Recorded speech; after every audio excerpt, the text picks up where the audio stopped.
translate Hindi sentences into English. The first sentence is for you. मैं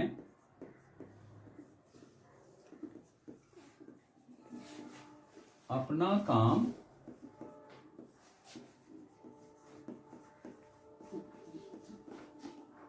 समाप्त कर चुका हूं। मैं अपना काम समाप्त कर चुका हूं। इस वाक्य में क्रिया शब्द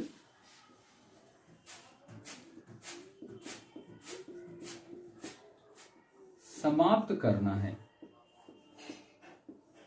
ना के स्थान पे चुका है का उपयोग किया गया है। यदि हिंदी वाक्य के क्रिया शब्द के अंत में चुका है,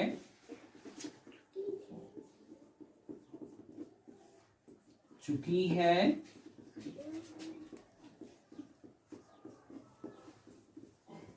चुके हैं, या है, ई है, ए है इत्यादि रहे, तो ऐसे वाक्य को प्रेजेंट परफेक्ट टेंस का वाक्य समझा जाता है।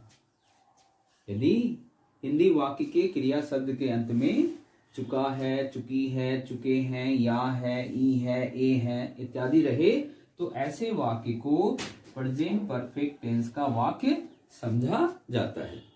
As you know, present perfect tense having verb forms as, has, have, verb in its third form,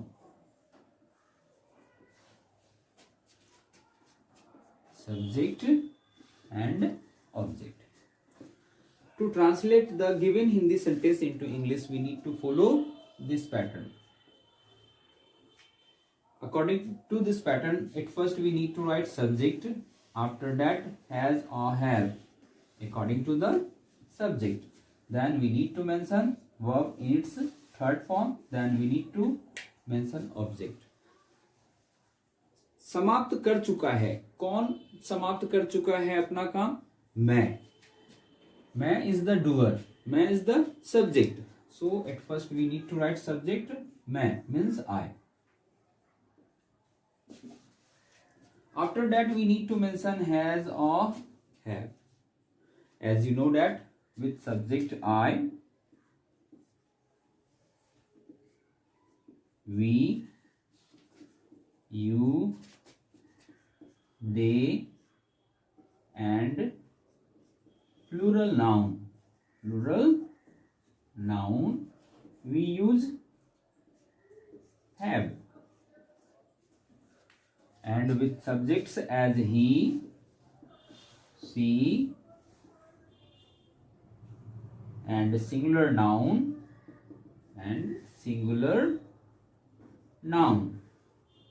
we use has. The subject is I, so we need to write have. After that, verb in its third form. Verb समाप्त करना means finish, and the third form of the word finish is finished. F-I-N-I-S-H-E-D. Finished. अपना काम. I के लिए अपना का होता है my.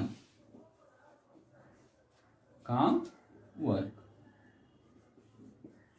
मैं अपना काम समाप्त कर चुका हूं. We can translate the given Hindi sentence as, to follow this pattern, I have finished my work.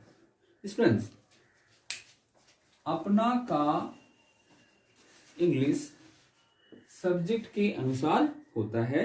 Now I am going to tell you about that.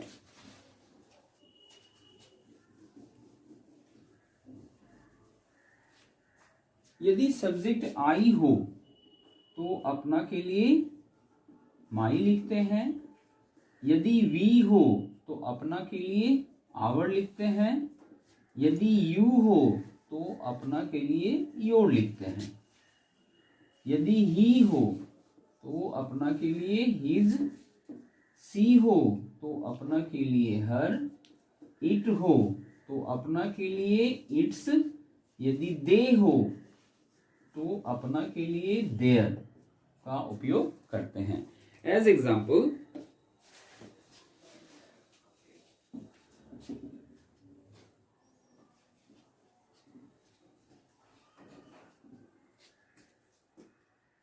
हम लोग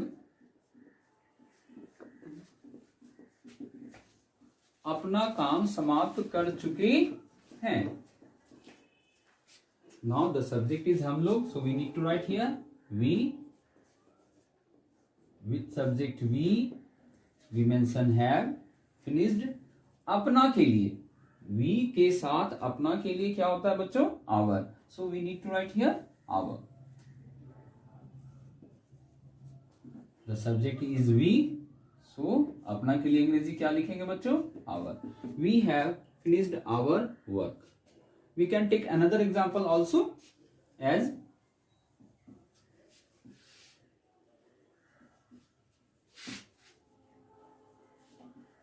वह अपना काम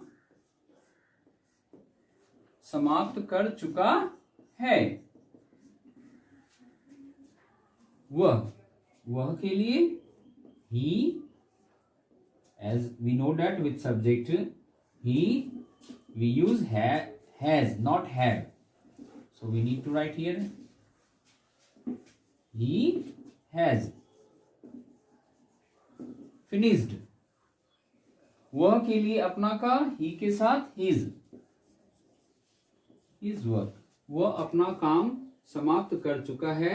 We can translate the given sentence as he has finished his work.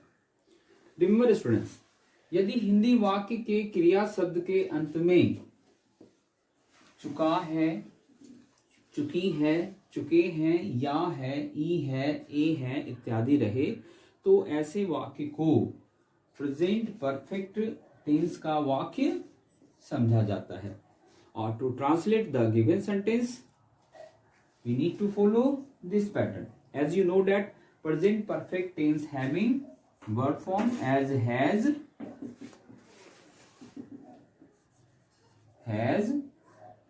have, and verb in its third form. Before it we use subject and